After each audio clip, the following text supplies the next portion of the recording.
இருக்கப்பட்ட செங்கோட்டையன் வந்து தாவேக்காவுக்கு போயிட்டாரு. அவர் வந்து அதை எப்படி பாக்குறீங்க சார்? அவருடைய அந்த முடிவை, ஏன்னா ஒரு புதிய கட்சிக்கு ஒரு மூத்த தலைவரா போயிருக்கிறாரு. நீங்களும் அதிமுகவில் இருந்து அவரும் போயிருக்கிறாரு, எப்படி பாக்குறீங்க? மதிப்புக்குரிய செங்கோட்டையன் அவர்கள் அவருடைய சொந்த முடிவா எடுத்திருக்கிறார். இப்போ அவர் வந்து எங்க கட்சியில இருந்து போயிருந்தா நாங்க அதை பத்தி நாங்க கருத்து சொல்ல முடியும். அவர் இன்னொரு கட்சியிலிருந்து இன்னொரு கட்சிக்கு போயிருக்கார். அவருக்கு 50 வருடம் அனுபவம், 8-9 முறை சட்டமன்ற உறுப்பினர். அவர் ஒரு முடிவை எடுத்து ஒரு கட்சிக்கு போயிருக்கிறார்.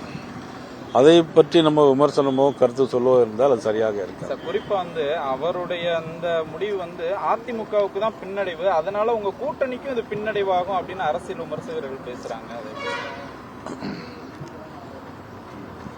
1972 புரட்சி தலைவர் எம்ஜிஆர் கட்சி ஆரம்பிச்சாங்க. கட்சி ஆரம்பிச்சு 77 ஆட்சிக்கு வந்தாங்க. அவரை மாதிரி யாரும் உடனடியாக ஆட்சிக்கு வந்துட முடியாது. அவருடைய மறைவுக்கு பின்னால 3 முறை தொடர்ந்து புரட்சி தலைவர் முதலமைச்சர். அவர் உயிரோடு இருக்கிற வரைக்கும் திமுக ஆட்சிக்கு வரவே முடியாது. இன்னும் சொல்ல போனா திமுக என்னைக்குமே மக்கள் விருப்பத்தோட வந்ததே கிடையாது. கடந்த 2021 தேர்தலில் கூட பெரும்பான்மையா வந்தது அப்படின்னா அதுக்கு பல காரணங்கள் இருக்கு. புரட்சித் தலைவர் எம்ஜிஆருடைய மறைவுக்கு பின்னாலேயும் அதிமுக ஒரு சலசலப்பு வந்துச்சு. ஜானகி அணி அப்புறம் ஜே அணின்னு 2 அணியாக பிரிந்திருந்தாங்க. பிறகு அங்க ஒன்னாக பிறகு ஆட்சிக்கு புரட்சித் தலைவர் ஆட்சிக்கு வந்தாங்க.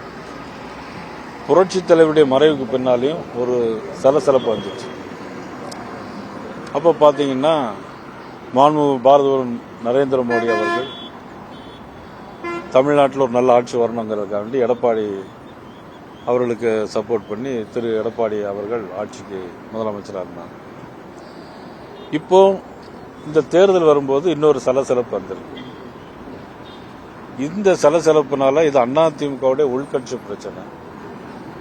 பட் இதனால எங்களுடைய கூட்டணிக்கு எந்த பின்னடைவும் நிச்சயமாக வராது. சார், நீங்க டிடிவி, ஓபிஎஸ் இவங்களை மீண்டும் ஒருங்கிணைக்கிற பணியில, ஏன்னா எல்லாருமே புதிய கட்சிக்கு போய்கிட்டு இருக்காங்க. கூட்டணி பலம் பெறனா எல்லாரையும் அழைக்க வேண்டிய சூழல்ல தான் இப்ப எல்லா கட்சிகளுமே இருக்காங்க.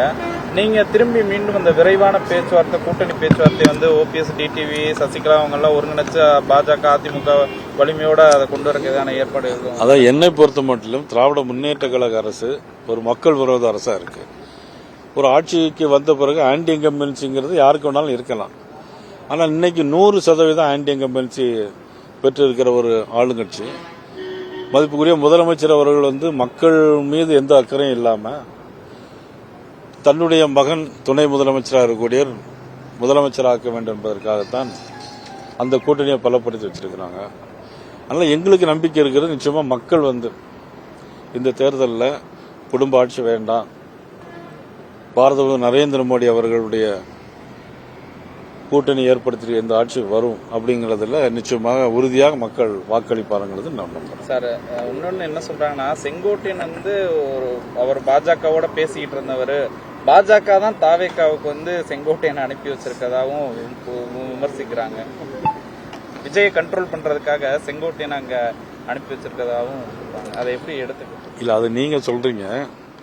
ஏற்கனவே அண்ணன் செங்கோட்டையன் என்ன சொல்லியிருந்தார் அப்படின்னா, பாரதிய ஜனதா கட்சி தான் அழைச்சது அப்படின்னாங்க. அதுக்கப்புறம் அதே கருத்தை அவரே மாத்தி இன்னைக்கு சொல்லியிருக்கிறாங்க. அதனால எங்களை பொறுத்தவரையில் அப்படி அனுப்பி வைக்க வேண்டிய அளவுக்கு அவர் எங்க கட்சியிலிருந்து போனா நீங்க சொல்றது சரி.